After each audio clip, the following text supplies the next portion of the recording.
Right, I'm pumped. Welcome, my name is Arlo and this is Elemental Idea. And today we're gonna be talking about Fall Guy, the Fall Guy. Okay, this is the new movie from the director David Leitch and Ryan Gosling and Emily Blunt. This movie is supposed to be a love song to stunt guys, and it's also a remake of the older movie called Fall Guy 2. I didn't watch that, so this is fresh only for you, the same eyes. Okay, the Fall Guy.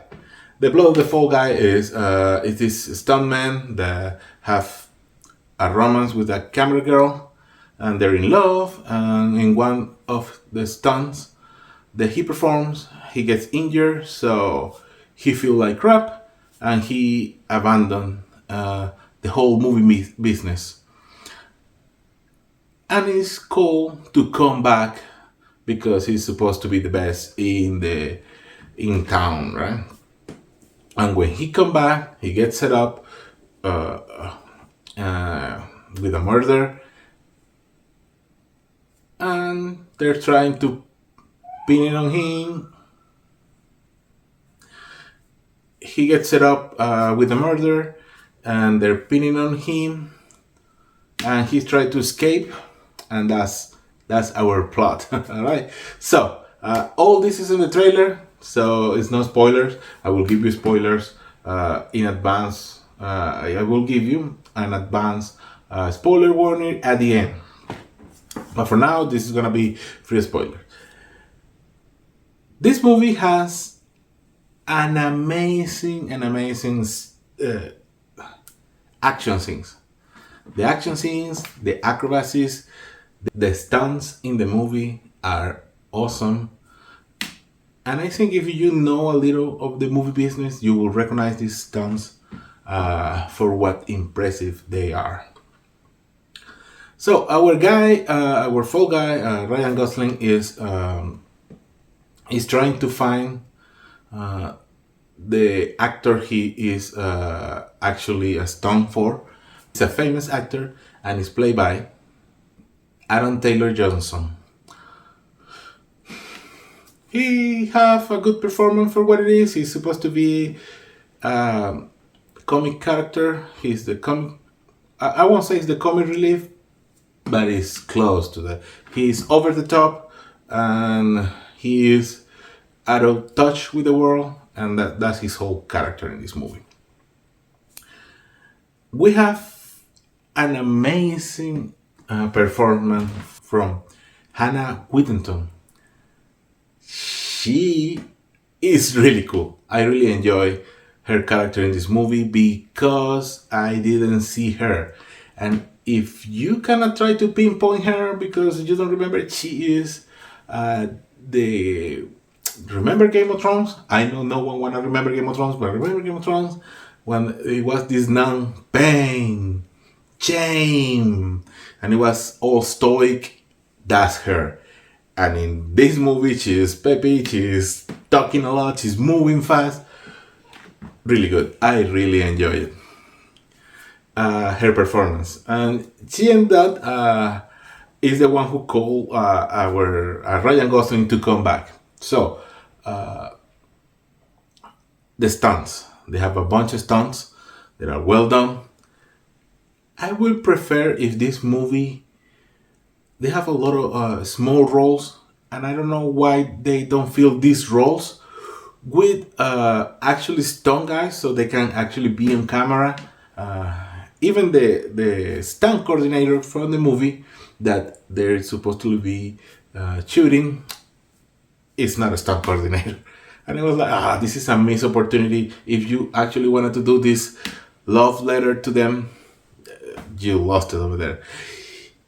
I forget to mention that the girl that he had the romance with went from camera girl, to the director of the big ass movie. a sci-fi opera movie in this universe. And that over there break my suspension of disbelief, because that's a huge jump in a career. It's like working in a McDonald's and the next year owning McDonald's, the corporation. It's more like that. It's a high jump. So they wave all this at the end of the movie, and I will let you later know how they do it. So he's trying to find the Aaron Taylor guy, and he does. And the guy is an asshole. A complete asshole. And he find out, oh, wait, there is another stuff I wanted to talk about this. During the whole movie, Ryan Gosling and Emily Blunt are flirting and being in love, are rekindling this. She's hurt because he ignored her. And during the whole movie, they let you know that the Stone guys have this sign, because that's a mentality that they have to have, even if it's painful. They're gonna do this because they're okay, they're feeling good, and they're gonna continue. And he explained to her that he don't know how to be the thumbs down guy, and that's why he disappeared. But he's still madly in love with her, and she's also. But the chemistry between these two actors is not that great, and they have a lot of scenes that depend on that, and that is where the movie drags a little bit. Like, oh really? But you will be right. So about this movie, should you watch it in theaters? Yes, you should. A lot of effects, a lot of effects that you're gonna enjoy in the movie. The movie drags a little long. Yes, it does. It could be shorter. It's a couple of scenes that try to change the stunts a little long, and the romance between these two, they make it a little long too. They could simplify a little bit. For now, moving on. Spoilers. Here come the spoilers, and I want to talk about spoilers because I want to talk about how the plot end up. And I want to tell you how it is because it is what we do here. So, the guy, the main actor, he's disappearing because the producer, the girl that I told you already, Hannah, knows that he kills the previous Stone guy. He was drunk. He ended up in a fight with the guy in a party. He kicked his ass and he fall and break his head, and he killed her. And he called her that she's the producer and told her this, and she told him she's gonna take care of it, and that's why she bring the other Stone guy to pin it on him, and she have this plan to pin the murder on this guy because the Stone guys, no one care about them, and she almost get away. The reason why she didn't get away with this is because this guy make one mistake. He was filming the whole stuff, as a movie star do. They filming their whole life, and there is a video proof, and Ryan Gosling get the video proof. So he lost it. Yeah, of course. At the end of the movie, they do pin it on him. They do this deep fake on him, and he is getting the blame. But she also sending the bodyguards to find him. And here is when he performs a stunt and escape, and everybody believes that he died, and his news about his death. And the only one who actually don't believe this is Emily Blunt, because she recognized that that's a stunt that he performs before. So well, he comes back and they make this plan. We're gonna make this guy confess. And during the movie, because he have a history of just rambling during the movies, and they do, all right. And the way they do it is they put it in a car. Well, we're gonna film in this car just to have extra shots, and then Ryan Gosling go into the car and start running around and jumping and stuff, and the guy get nervous and start talking. And one last stunt, going down in a blaze of glory. he figured out that he also sabotaged him in his accident, and he's the blame because he was jealous of the guy. Oh, you were like having too much of space or whatever, and I have to put you in your place. That's why I broke the machine, so you fall into your death, apparently, because this is a complete asshole. Yeah, and they're recording all this, and the guy pointed out like, "Oh, this is entrapment. Like, oh, I'm not recording you. You are the one wearing the wire." And that's how they plan this away. At the end, they know that this whole shenanigans was planned by the producer, and she is running to get the tape when this guy confess, and she does, and she's trying to escape in a helicopter with the guy, and of course Ryan Gosling is jumping into the air, grabbing the helicopter, Captain American style. It's a lot. She become like a Mustang villain, you know, complete evil. She have a big ass gun like Joker gun, like a Joker revolver, and he's shooting at him like. And also this revolver have like 20 shots in him.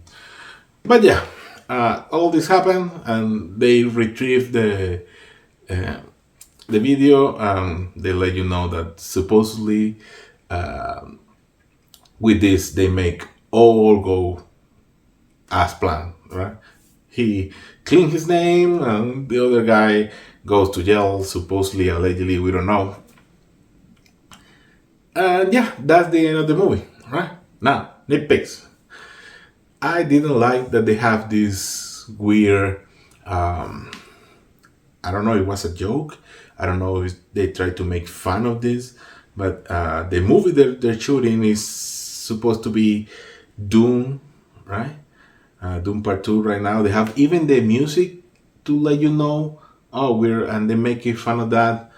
And to me, it's a bold move. Like, grab a movie that it makes a lot of money, it's a well-made movie, and say that this is the movie for the new Comic-Con, and they give it to a new director. It was weird. I didn't like it. What else I didn't like it? It was too long. And the apparent love that these two have is way too flimsy, because he disappeared on you, years pass, you still this in love with him, and they rekindle this love like that. That was dumb. So, like I told you, I do recommend to watch this movie into the theaters because they have a bunch of effects. You're gonna enjoy it. If you wanna wait and watch it on your big ass TV, you should too. It's nothing special, this movie, but at the end, when the credits are rolling, you can see how they did the stunts and how they have fun doing it, and that was the best part of the movie for me. And it's a lot to say that the credits are the best part. This movie is supposed to be about stunt guys, and the plot was secondary. It wasn't that great, but that part, when you see how that's made, it was fun. I know it's not gonna have everybody on their side, but it is what it is. So you have any comments about it, put it down below. This was Elemental Idea. If you want to see more, click here or here to see more. My name is Arlo. Bye.